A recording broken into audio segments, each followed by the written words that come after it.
For today's video nga guys, binigyan tayo ng ulam. Tingnan mo naman kung gano'ng kalalaki. Malaki pa sa ano mo. Joke lang. Maganda ka, mo may tilapia na may hipon pa. Tingnan mo na may hipon. Lasaw, apakaangas par. Anyabang mo, angas mo ah.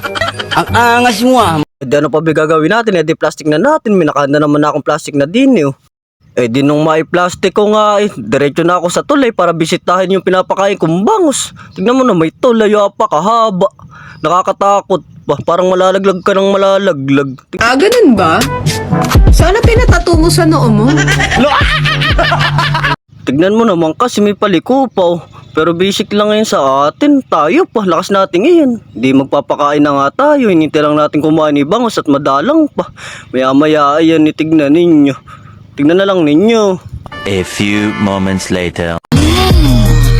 Dire-diretso lang kapag meron kang mga ganito, nire-respeto ka at walang angal-angal ang mga kalaban. Dala bakal ng malaman lamang, parang walang bawal. Di habang nagpaparami nga tayo ng kumakain bangus, nagmuni-muni muna tayo. Panindihan muna kaya tayo, tantaore. Panindihan muna tayo. Huwag mong subukan. Masisira ang buhay mo. Di habang sumisindi nga ako'y medyo nangangamba. Baka mamaya mahulog yung cellphone ko'y wala naman kasing stand na sa kawayan lang.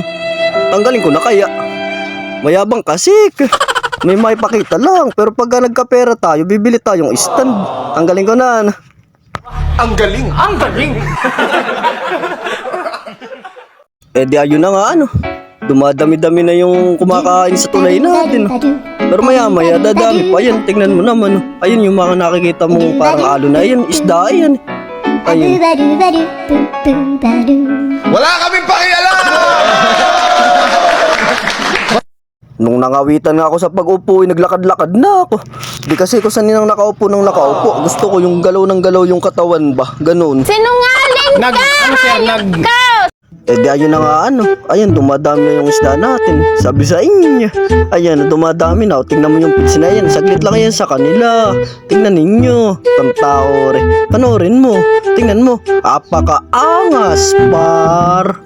Ayan tingnan mo. Parang mga pating Ayan, mauubos na Kunti pa.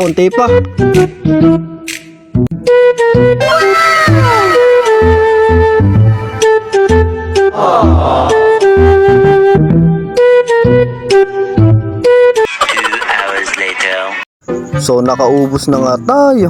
Tignan mo na may mga timba, mga may takip na para di nababasa pagka umulan. Di maglalakad na nga ako papunta sa kubo. At nang makapagpaalam na rin para makuha na yung ulam. Okay. So ayun na nga, nakarating na ako sa kubo. Kukunin ko na yung pinatago kong ulam. Niyeluhan ko muna para hindi masira. Ayan yan yung ulam kanina, yung tilapia at hipon. Siyempre, bago tayo umalis, isasarado muna natin yung cooler. Baka naman sabihin nila, nakipatago lang tayo, di pa natin inayos yung cooler. Ano pa ba? Tara na, maglakad-lakad na tayo, papunta sa kubo. Ikakat ko muna at mahirap maglakad, lubak-lubak kay daan. So, ayun na nga, nagbabalik na ako. Sana all binabalikan. Sana. Ayun nga, dali-dali ko nang hinanap yung kutsilyo. Nakita ko naman, nandiyan pala kayo. Ano ba, samaan rin at bubuklatin ko na nang magawa na. Nagugutom na rin ako. Grabe ba? Ayun nga't gagawin ko Pinakaliskisan muna kasi ganyan Kakaliskisan nyo muna bago kayo gumawa. Bilisan nakapass forward kasi. Gutom na ako. Konti na lang. Di ayun tanggalan muna natin ng kaliskis bago natin hiwain ito yan. Nung mahiwa ko ng ito yan, dinilitan ko muna kabilaan. Ayan, ganyan Tapos dudukutin mo yung yung laman loob. Ayan, ganyan gumawa. Ayan. Hindi ko lang alam kung para saan, pero nakasanayan ko na rin tuwing gagawa ko ng isda, tinatanggal ko yung hasang. Hindi ko alam kung para saan, pero di naman siguro nakakasama. Tanggalin na natin Pag-isunod naman natin gagawin, ihugasan natin isa-isa. 3 lang naman yan.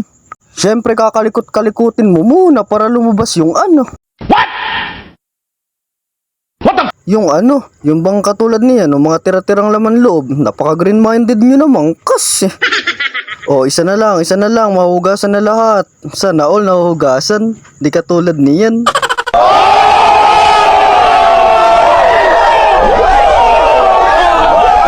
O siya, dito na tayo. Eh di magpapainit na nga tayo ng mantika.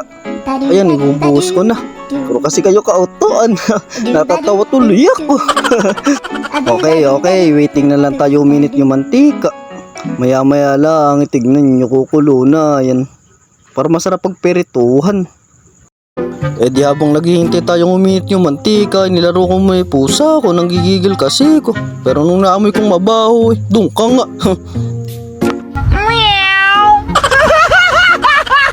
Okay, sakto na yung init. Walang labis, walang kulang. Subukan na natin ilapag yung tilapia. Ayan yung tilapia, laki oh. Di magkasya sa kawali. Ari, Diyos ko po inang, sakit naman makatilansik ng mantika. Pero mas masakit yung ginawa ng jowa mo, pinagpalit ka sa iba.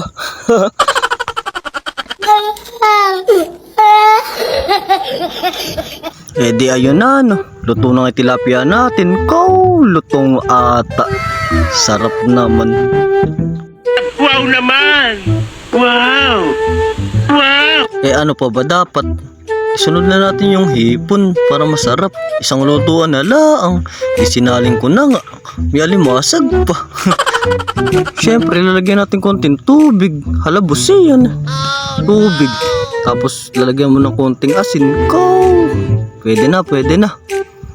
Eh, ano pa ba dapat? Isa lang na natin. Nice.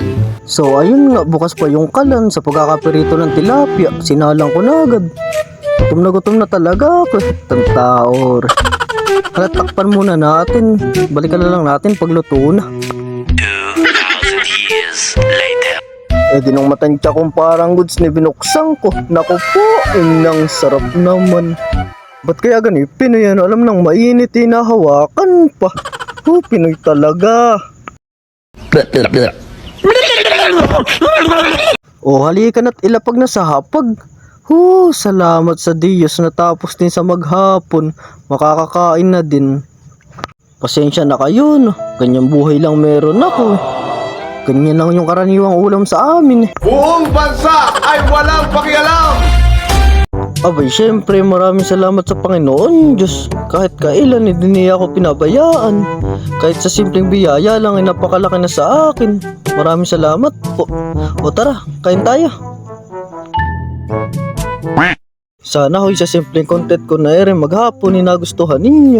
Hayaan nyo't gagawa pa tayo ng marami. Maraming salamat po. Tara kain tayo. Tara kain tayo.